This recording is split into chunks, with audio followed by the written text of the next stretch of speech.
Bonjour tout le monde, ici Louise Arcan, coach en efficacité pour les travailleuses autonomes qui souhaitent augmenter leur performance tout en maintenant leur équilibre. Alors aujourd'hui, je viens vers vous, c'est le 9e rituel de ma série de 10. Alors, il en reste 2 seulement. Waouh, ça passe pas mal vite. Alors, pour ce 9e rituel-là, ce que je viens vous proposer, en fait, c'est le rituel de l'évasion.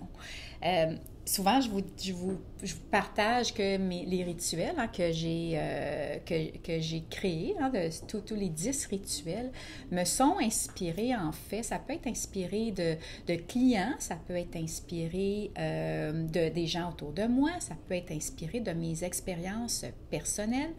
Puis dans ce cas-là, ben, c'est vraiment les trois niveaux là, qui m'ont vraiment, qui m'ont dicté vraiment de vous partager ce 9e rituel-là de l'évasion. En fait, comment, dans le fond, je le vois, ce rituel-là, c'est simplement de faire quelque chose pour vous, rien que pour vous, mais au moins, pourquoi évasion? C'est de vous évader au moins une fois par année, 24 heures, au moins un coucher à l'extérieur de chez vous, à l'extérieur de votre cadre habituel de travail ou personnel. Sortir vraiment complètement et seul, sans travail, sans technologie. Vous partez vraiment avec votre petit sac.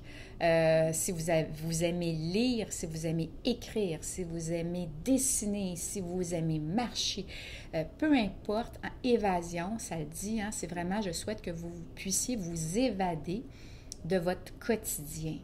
Ce que ça va faire, en fait, ça va vraiment vous aider à vous reconnecter à vous, tout simplement. Peut-être activer votre créativité, peut-être, puis aussi faire des choses. Quelquefois, on se dit, parce que dans le fond, je vous disais, les rituels me sont inspirés de plusieurs personnes, mais dans ma clientèle, j'ai souvent des gens qui me disent, Louis, ça n'a pas de bon sens. Je ne suis pas capable de mettre 1 heure pour faire quelque chose que j'aime. Donc, je vois les choses s'empiler, puis ça me met de la pression parce que j'ai pas le temps, puis je veux tellement faire de choses, mais je ne suis pas capable de mettre dans mon horaire. Jamais, parce que quand il y a des vacances, c'est les vacances en famille. Quand c'est vraiment des congés, je les passe avec mon amoureux ou je les passe avec la famille ou, bon, peu importe. Puis sinon, ben c'est le travail et tout. Donc, vraiment, passer un 24 heures seul avec soi semble vraiment, vraiment très, très précieux. Alors, c'est de le mettre à votre agenda. Puis ça devient non négociable. On ne touche pas à ça.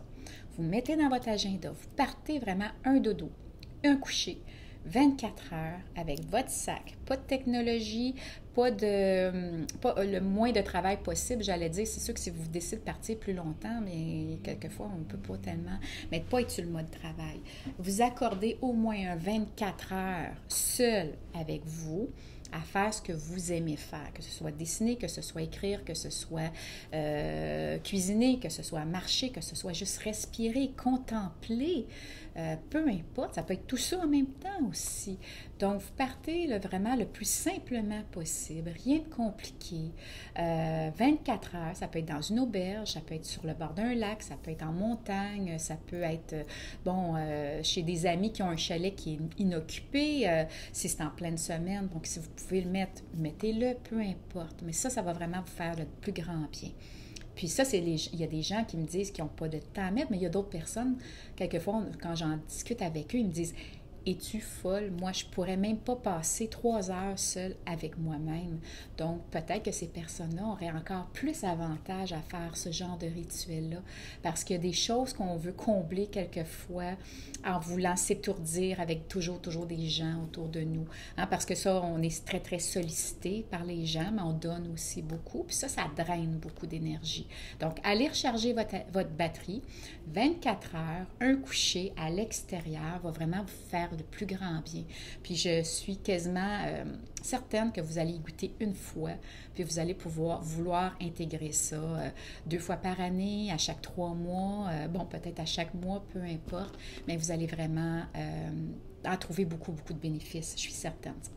C'est peut-être pas facile la première fois, c'est peut-être pas pour tout le monde non plus, sauf que Essayez-le une fois, deux fois, n'abandonnez pas, puis regardez vraiment comment vous vous sentez en faisant cette petite évasion-là, un 24 heures minimum. Alors, à très bientôt, puis on se retrouve dans 2 jours pour le dernier des rituels, le rituel numéro 10. Alors, j'espère que celui-là vous a encore donné de la valeur. Si vous avez envie de me partager vos impressions par rapport à ce rituel-là ou tous les autres que je vous ai partagés avant, n'hésitez pas, ça me fait toujours plaisir de vous lire parce que je vous lis tous. Je peux peut-être pas nécessairement répondre à tout le monde, mais par contre, je suis là, je suis derrière vous, puis ça me fait vraiment plaisir de partager ça avec vous aussi. Alors, à très bientôt!